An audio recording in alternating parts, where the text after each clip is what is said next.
Барлықтарыңызға сәлем қыздар. Бүгін сіздерге құрамы 2 ғана ингредиенттен тұратын қант қатырудың әдісімен бөлісетін боламын. Видеоны соңына дейін қарап, қоңыраушаны басып, каналға тіркелуді ұмытпаңыздар. Бұрын аналарымыз осылай қант қатырып шаймен ішкен болатын.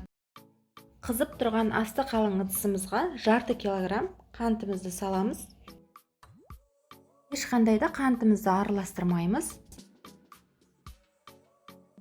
Осылай жиегі сарғайғанын күтеміз. Міне қантымыздың жиегі жайлап сарғая бастаған кезде үстіне 100 грамм сүтімізді құямыз. Сүттің температурасы маңызды емес. Сүтімізді құйған бетте қантымызды асты жабысып қалмас үшін тез-тез араластырып отырамыз.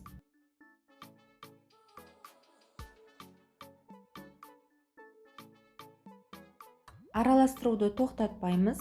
Міне қантымыздың көлемі үлкейе бастады. Көріп отырғандарыңыздай, қантымыздың түсі де сарғайып келеді. Осы кезде қантымыздың үстіне 50 грамм сармайымызды салып, тағы да жақсылап араластырамыз. Қантымыз дайын болды. Осы кезде мен кунжут қостым. Кунжутты сіздер қуырып қоссаңыздар болады, немесе қоспасаңыздар да болады. Жалпы қалауларыңызша кез келген жаңғақ түрін қосуға болады.